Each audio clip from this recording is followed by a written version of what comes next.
ada banyak orang yang punya kepentingan dan mau berbicara soal itu. Jadi ini jadi tidak murni lagi keputusan di ruang tertutup di Mahkamah Konstitusi gitu. Ya jujur-jujuran aja, ini kan sebenarnya figur yang dikaitkan dengan pengajuan ini kan menyangkut sosok Mas Gibran, ya, Wali Kota Solo, anak sulungnya Presiden Jokowi, yang digadang-gadang akan menjadi cawapresnya Pak Prabowo. Banyak orang yang bilang seperti itu.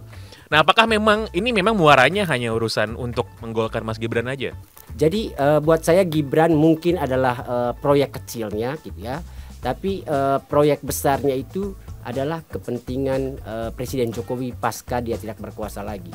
Kalau Mahkamah Konstitusi akhirnya tunduk pada kepentingan politik, ya udah berarti bubarkan Mahkamah Konstitusi itu ke depannya, lalu kembalikan semua tanggung jawab untuk membuat regulasi atau legislasi itu ke DPR seperti sebelum Mahkamah Konstitusi.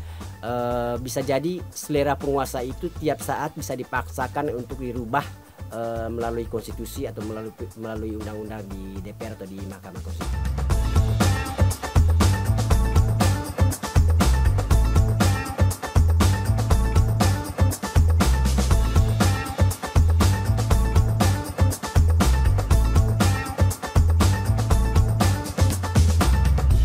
Dalam seminggu terakhir, rasanya pergulatan yang terjadi di Republik adalah seputar apakah Mahkamah Konstitusi akan membuat peraturan baru yang memungkinkan seseorang yang berusia di bawah 40 tahun menjadi calon presiden atau calon wakil presiden.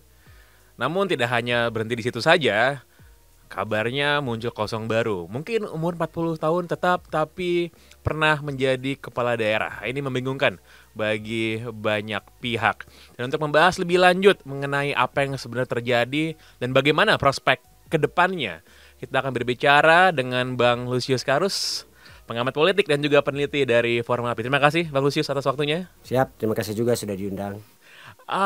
Kalau kita lihat ini yang sedang terjadi ini kan sebuah proses proses politik di dalam Mahkamah Konstitusi. Bisa dibilang gitu nggak?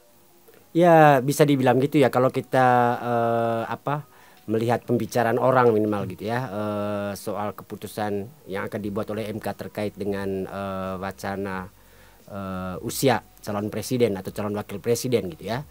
Karena walaupun nanti yang akan memutuskan itu di ruang tertutup di Mahkamah Konstitusi, tapi kita tahu betul keputusan itu akan diambil menjelang pendaftaran calon presiden, calon wakil presiden.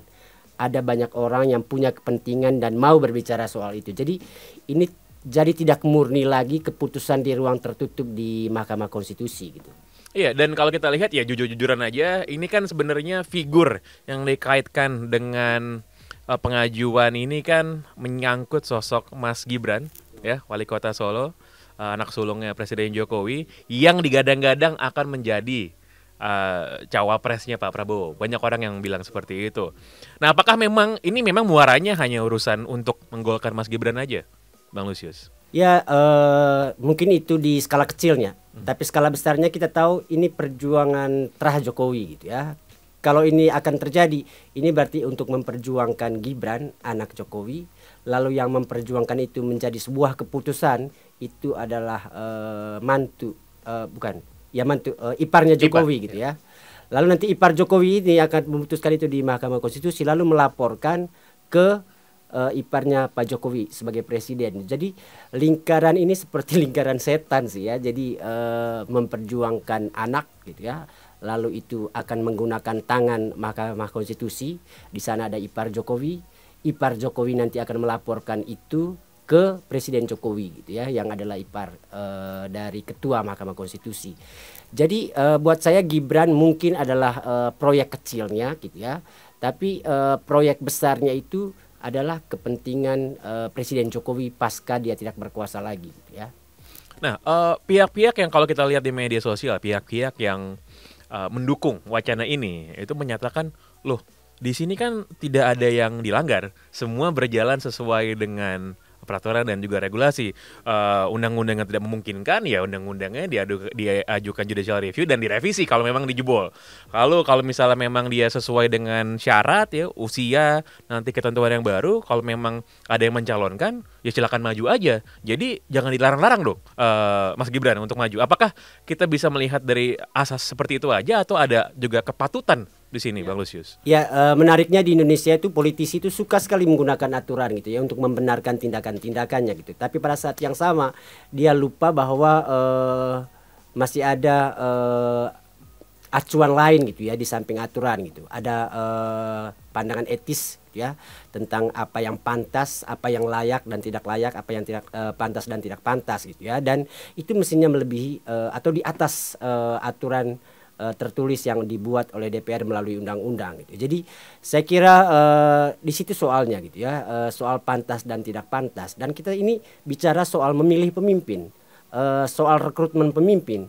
Jadi bukan soal pemimpin yang kemudian memenuhi syarat saja gitu, tapi apakah dia pantas untuk memimpin kita, itu juga jadi pertanyaan. Dan saya kira itu lebih mendasar ketimbang kemudian seorang calon pemimpin yang memenuhi persyaratan berdasarkan apa yang diatur dalam undang-undang. Karena yang diatur dalam undang-undang itu kan itu hasil kong kaling kong, hasil konspirasi, hasil lobby. Yang sangat pragmatis faktanya gitu di DPR gitu. Bang Lusius, sorry, saya bisa mengulangi tadi Bang Lusius mengatakan undang-undang itu hasil kong kali kong atau hasil kan lobby gitu ya, iya, negosiasi. Ini kan, persetujuan antara parpol-parpol yang ada DPR dan kita sepakat semua dan hampir sepakat saya kira gitu ya bahwa partai politik kita ini semuanya pragmatis gitu ya. Tidak ada yang kemudian bicara hal substantif atau bicara ideologi saat kemudian memperjuangkan sesuatu di DPR.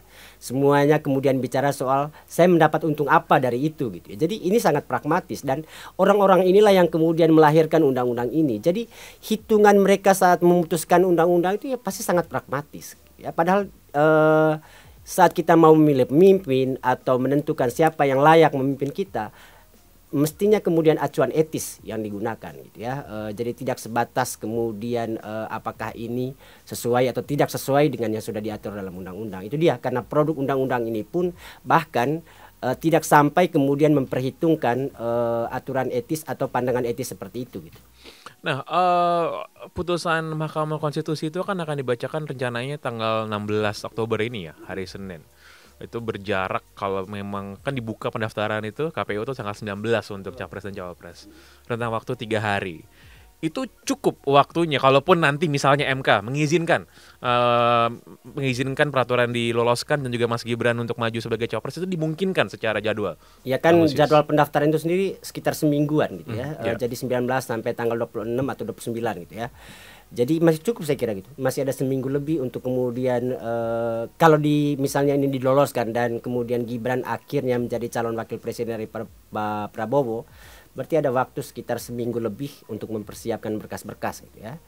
Dan hasil putusannya itu bisa langsung dieksekusi, tidak harus ke DPR atau ke parlemen dulu gitu ya? Ya, putusan MK itu final dan mengikat sejak dibacakan gitu ya. Jadi kalau MK kemudian gitu ya, memutuskan besok bahwa umurnya bisa dikurangi menjadi 30 atau 25 gitu, atau menambahkan klausul tadi gitu.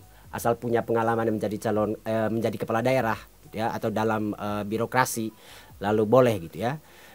Kalau itu diputuskan oleh MK, berarti saat itu juga Gibran punya hak ya untuk dicalonkan gitu ya sebagai calon wakil presiden.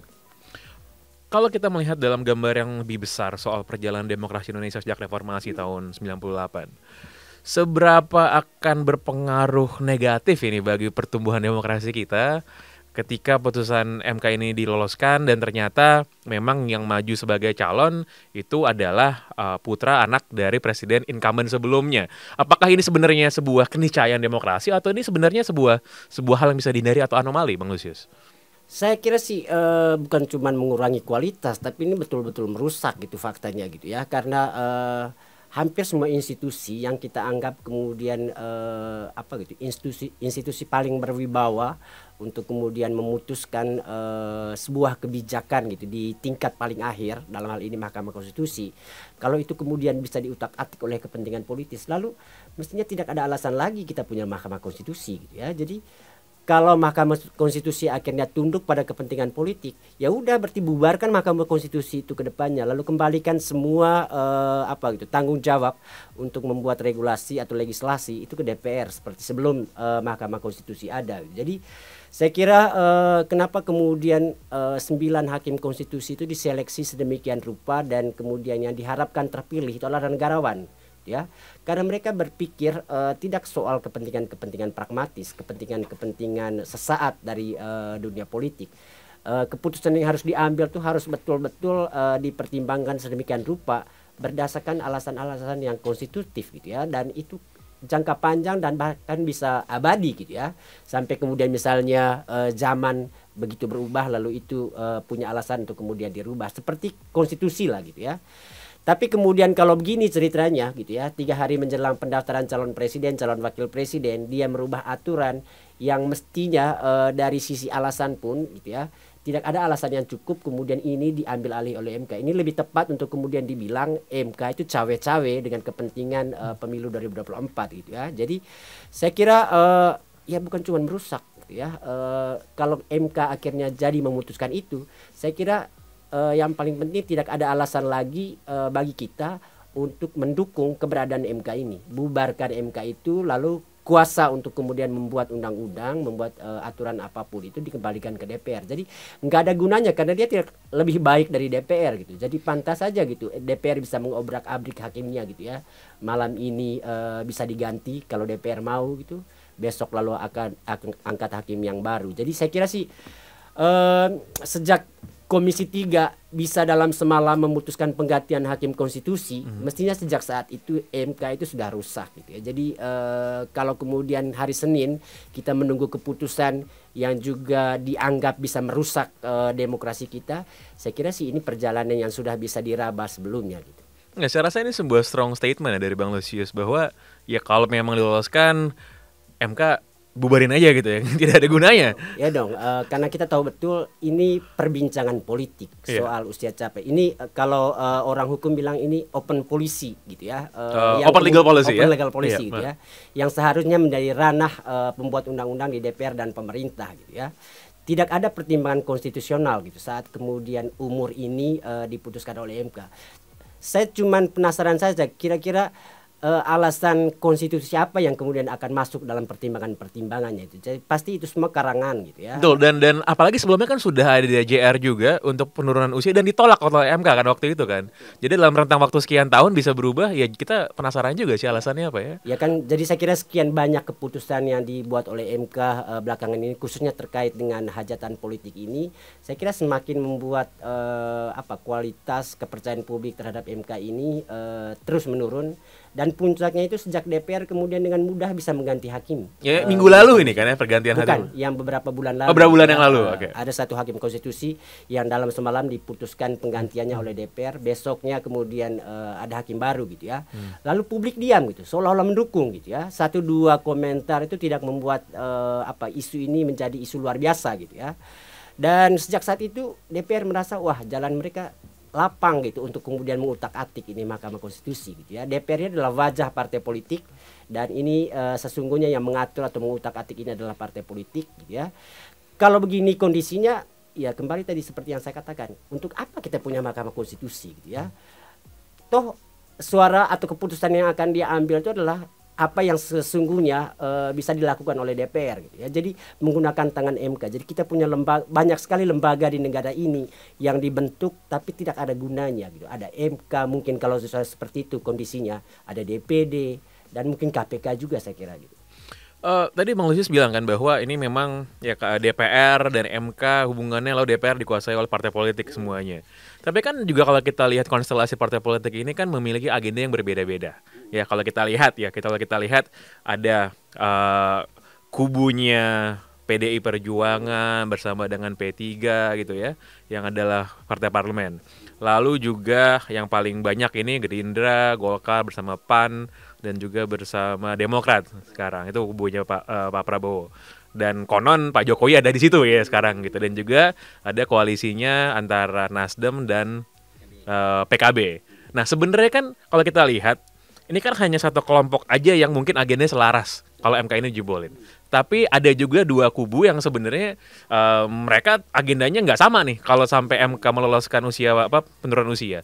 Nah, apakah mereka ini sekarang ya kenapa diem aja gitu Bang? Apakah mereka bisa berbuat sesuatu sebenarnya karena mereka kan ada di DPR juga nih, dua kubu ini.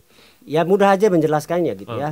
Walaupun terlihat berbeda, tapi budaya transaksional itu ada di semua partai politik. Jadi kalau ada yang secara politis atau sikap politiknya mungkin berbeda gitu ya, kepentingan dalam soal urusan usia capres cawapres ini, ya mudah saja. Yang berbeda itu tinggal dibeli saja kan. Atau dijanjikan apalah, atau misalnya ada kasus yang kemudian diketahui oleh kelompok mudahlah. Ini hal-hal transaksional yang saya kira biasa gitu menjelang tahun politik. Dan kalau tidak ada suara perlawanan dari DPR atau dari partai politik soal apa yang akan diputuskan oleh MK, saya kira itu membenarkan dugaan kita bahwa memang terjadi transaksi politik gitu untuk kemudian membiarkan MK keluar dengan keputusan yang sesuai dengan kepentingan partai politik tertentu. Jadi dalam pandangan Bang Lusius, harusnya nih dalam kondisi ideal, harusnya DPR, partai politik itu yang tidak sepakat harusnya marah dan melawan harusnya. Walaupun mereka nanti sebenarnya punya waktu gitu ya, kan nanti ini kalau MK sudah memutuskan tanggal 16 gitu ya, itu nanti akan kemudian diakomodasi oleh DPR gitu di tahun legislasi berikutnya untuk memastikan keputusan MK itu terakomodasi dalam undang-undang pemilu gitu, karena ini kan gugatan terkait dengan undang-undang pemilu gitu ya. Saat itu misalnya DPR tidak mau mengakomodasinya, dan keputusan DPR tetap saja seperti undang-undang yang sekarang gitu, usia minimal 40 tahun gitu ya. Jadi itu bisa jadi perlawanan dari DPR gitu pada saatnya nanti gitu ya. Tapi saya kira karena ini wacana yang sudah terlanjur dibicarakan oleh banyak orang gitu ya, di sana termasuk partai politik, saya kira mestinya DPR bisa menunjukkan sikapnya, partai politik di DPR bisa menunjukkan sikapnya gitu ya. Minimal gagasan kebangsaan yang harusnya dihadirkan saat ini itu harus disuarakan oleh DPR. Itu yang belum kita dengar sejauh ini. Ya, karena kita lihat suara yang menentang, yang against terhadap wacana penurunan usia minimal ini kan ya kita lihatnya di medsos lah ya. Kita lihat di medsos dan itu juga civil society lah. Dan itu saya rasa juga secara jumlah mungkin belum terlalu banyak. Sangat kecil. Walaupun saya kira suara kita gitu untuk mengatakan ini sudah cukup lama gitu. Sejak ada gugatan uji materi ini ke Mahkamah Konstitusi, saya kira diskusi di masyarakat sipil terkait dengan penolakan untuk upaya gugatan uji materi usia ini, tapi ya itu dia, ruangnya sangat kecil di pemerintahan media-media, karena itu dia, media-media juga rupanya terlalu fokus untuk mengutak-utik nama siapa yang akan jadi cawapres, siapa yang akan jadi capres gitu ya. Pada saat yang sama gagasan-gagasan mendasar dari prinsip kehidupan berdemokrasi itu terabaikan gitu ya. Saya kira sih tidak salah juga gitu ya, karena yang paling menarik untuk dibaca sekarang ya utak-utik nama gitu ya. Termasuk di sana ada nama Gibran, dan untuk memastikan nama itu terus jadi bahan perbincangan, berarti ruang harus dibuka untuk membuka peluang bagi MK memutuskan ada perubahan terkait dengan aturan soal usia itu. Dan kalau misalnya kita dengar penjelasan dari Bang Lusius, kayaknya cukup suram ya bagi publik dan bagi masyarakat, karena merasa avenue atau sarana bagi mereka untuk menyuarakan pendapat, untuk protes yang harusnya diwakili oleh partai politik, besar kemungkinan tadi kata Bang Lusius mungkin mereka akan diam aja atau tidak maksimal. Lalu publik bisa berbuat apa ini, Bang Lusius? Ya sejauh ini sih waktu semakin sempit gitu. Sementara ruang publik juga banyak dikuasai dengan tim hore calon presiden, calon wakil presiden gitu ya. Perdebatan antara tim sana dengan tim sini itu sudah mulai. Dan saya kira momentum ini sudah dibaca betul oleh Mahkamah Konstitusi. Kalau betul dia mau memutuskan pada 16 Oktober usia itu bisa berubah ke 30 atau 35 gitu ya.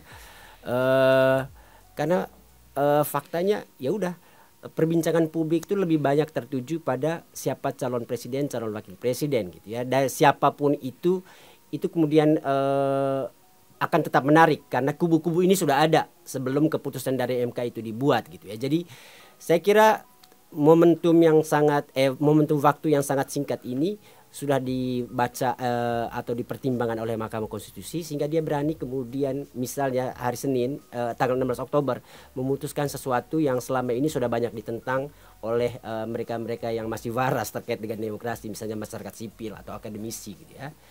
Jadi Ya buat saya memang apa gitu ya, sudah rusak demokrasi kita itu beberapa tahun terakhir ini gitu lah. Ada begitu banyak penurunan kualitas demokrasi, soal kebebasan berbicara dan soal kesewenang-wenangan yang makin terlihat dilakukan oleh DPR. Tadi satu contohnya itu misalnya mereka bisa memberhentikan hakim Mahkamah Konstitusi gitu ya. Padahal kita tahu betul selama ini ada prosedur jelas soal rekrutmen calon hakim konstitusi. Itu diabaikan dan tidak ada protes dari publik yang sangat signifikan yang membuat DPR kemudian aware bahwa apa yang dilakukannya itu salah gitu ya.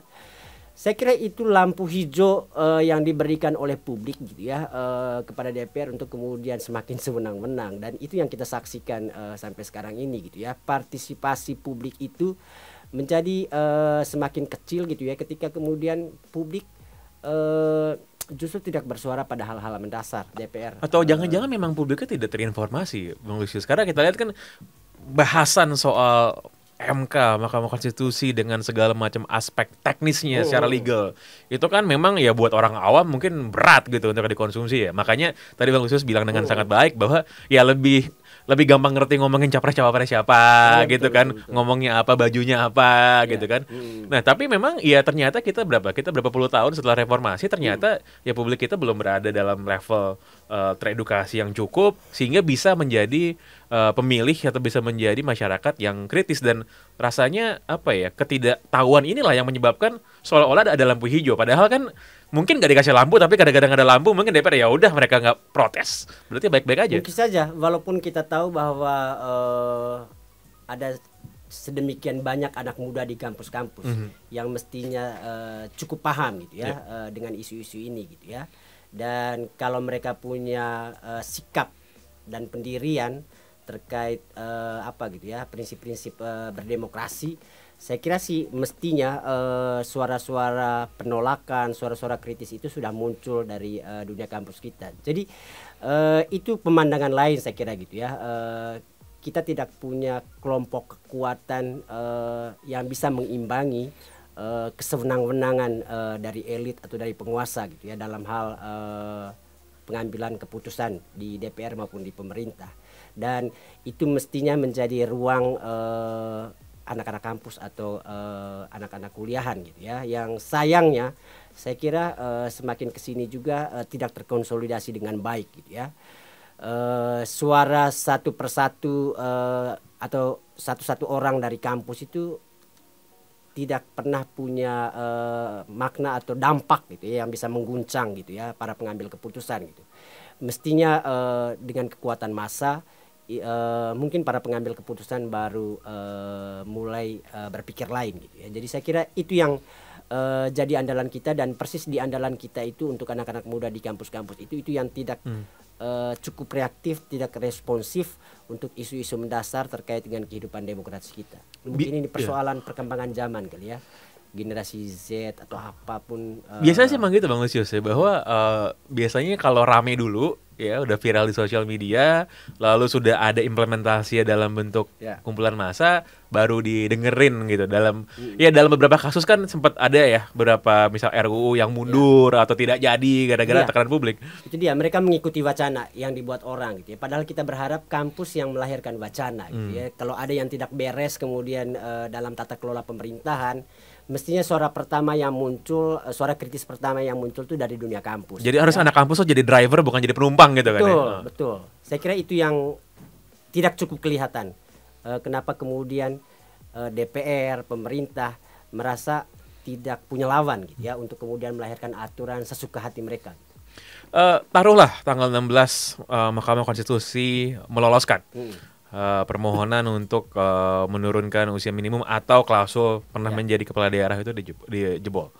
Apa yang akan terjadi berikutnya, Bang Lusius, dari titik situ sampai 14 Februari ketika pemilu?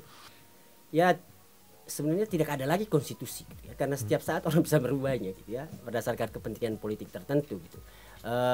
Mahkamah Konstitusi yang menjadi benteng terakhir untuk urusan konstitusi itu juga sudah hilang ya. Dan saya kira di situ keprihatinan kita yang utama gitu ya. Ini menjadi rimba rimba yang siapa kuat dia yang menang gitu ya.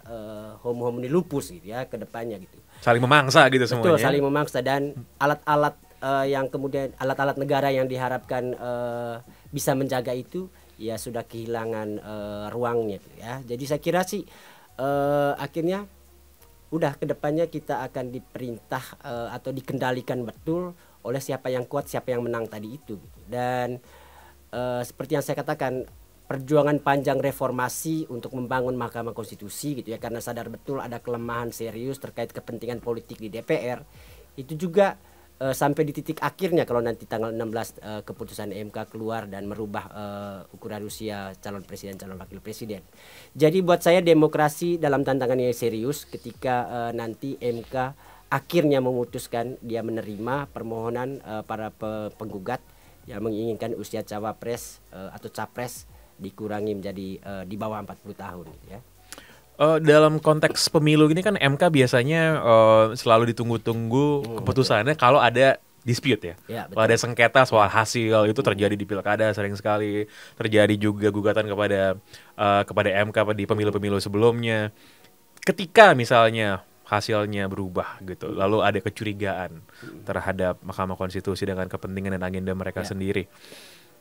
Wajar nggak kalau misalnya nanti pun kecurigaan tersebut akan muncul kalau mereka harus jadi pengadil, harus jadi wasit ketika ada sengketa di hasil pemilu nanti 2024, Bang Lusius? Ya, itu mengandaikan tadi publik, masyarakat sipil itu mau apa gitu ya, mau berpartisipasi untuk kemudian mengkritisi gitu ya posisi MK pasca keputusannya tanggal 16 nanti gitu ya. Kalau tidak, ya udah euforia dukung-mendukung ini bisa jadi kemudian melupakan apa yang dilakukan oleh MK tanggal 16 besok. Dan kalau itu artinya yang menang ya tetap partai politik, tetap ya calon presiden, calon wakil presiden itu gitu ya. Saya kira kalau MK tanggal 16 itu akan memutuskan mau mengurangi batas minimal usia capres cawapres, mestinya saat itu juga gelombang penolakan itu harus ditunjukkan gitu ya. Itu yang bisa menyelamatkan kita dari permainan selanjutnya saat MK nanti diharapkan untuk menjadi pengadil saat ada sengketa hasil pemilu gitu. Kalau kemudian ini direspon datar saja oleh publik, ini kemenangan untuk mereka yang memang berharap pada MK untuk menjadi pemain terakhir nanti yang menentukan siapa yang akan jadi pemenang Pilpres. Segala diskusi kita dalam 25 menit ini, Bang Lusius, itu mungkin bisa jadi obsolete ya, bisa jadi tidak berfaedah ketika ternyata hari Senin putusannya beda.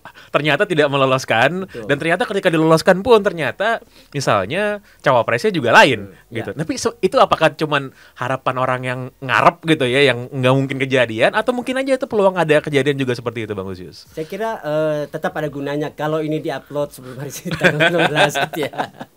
Minimal suara publik yang kemudian ingin menekan MK agar mengeluarkan keputusan yang sadar gitu ya dengan dampak-dampak selanjutnya. Dan pada saat itu misalnya sebelum membacakan keputusan tiba-tiba saja MK tersadar lalu akhirnya mengubah keputusan yang konon menurut gosip-gosip itu ya memang sudah diputuskan ya. Akan menerima gugatan lalu mengabulkan permohonan yang mengharapkan perubahan persyaratan calon presiden, calon wakil presiden. Jadi kalau nanti tiba-tiba MK tidak jadi memutuskan seperti itu artinya perjuangan kita berhasil. Diskusi kita sore ini berhasil. Gitu ya. Terakhir, Bang Lusius, langkah manuver untuk ya kita bisa bilang ini menggeser gawang ini, moving the goalpost sebenarnya ini kan. Ini bisa dimaknai dua. Ini adalah sebuah langkah Machiavellian yang brilian gitu ya untuk bisa sampai ke tujuan. Atau ini memang sebuah langkah yang secara moral dan etika politik ya penuh dengan cacat. Menurut Bang Lusius ini yang mana? Saya kira sih dua-duanya bisa jadi. Tapi pokoknya ini adalah era di mana kemudian kepastian hukum itu menjadi hilang ya. Kalau kita bilang kita negara hukum tapi hukumnya bisa diutak-atik tiap menit gitu sesuai dengan selera penguasa, itu artinya nggak ada gunanya lagi jargon Indonesia adalah negara hukum gitu. Lalu kalau kepastian hukum itu tidak ada lagi, ini akan menjadi negara para preman gitu ya. Siapa yang apalagi kalau preman benaran yang akan memimpin kita gitu, bayangkan saja gitu ya. Jadi saya kira ini akan menjadi semakin tidak teratur ke depannya gitu ya, tata kelola pemerintahan.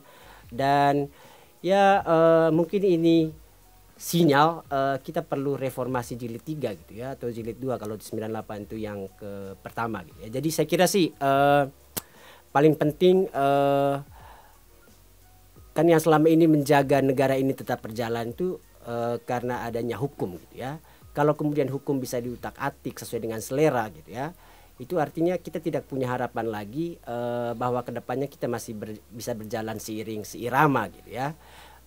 Bisa jadi selera penguasa itu tiap saat bisa dipaksakan untuk dirubah melalui konstitusi atau melalui undang-undang di DPR atau di Mahkamah Konstitusi.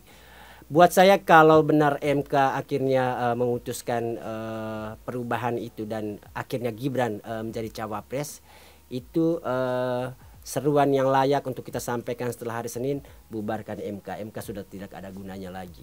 Ya biar ada pelajaran gitu ya. Ada banyak sekali lembaga di negara ini gitu ya yang dibentuk oleh undang-undang atau konstitusi, tapi pada akhirnya tidak jelas. Ada DPD gitu ya, udah berapa tahun gitu, tidak pernah ada evaluasi. Padahal jelas-jelas nggak ada gunanya lembaga ini gitu ya. Dan mungkin kedepannya KPK juga kalau benar ada suap menyuap untuk pemimpin KPK. Kalau itu terjadi, saya kira sih semakin tidak ada alasan juga kita punya KPK. Kembalikan aja ke polisi. Dan kalau itu terjadi kan semakin hancur. Banyak sekali lembaga yang kemudian dibuat karena idealisme reformasi itu akhirnya gagal sendiri. Dan kalau gagal, itu artinya reformasi gagal mencapai tujuannya. Kalau gagal, saatnya reformasi berikutnya. Saatnya reformasi berikutnya. Rasanya cukup jelas ya, dia cukup komprehensif, cukup prihatin sebenarnya tadi mendengar juga penjelasan dari Bang Lusius. Kita harapkan perkembangan yang terbaik, walaupun mungkin rasanya tipis ya Bang, tapi kita harapkan bahwa Republik kita ini bisa kembali ke jalur demokrasi yang sudah kita capek-capek sudah kita bina sejak tahun 98. Sekali lagi terima kasih Bang Lusius atas waktunya. Terima kasih. Sukses selalu. Demikian obrolan kita pada sore hari ini. Sampai jumpa di episode berikutnya. Bye-bye.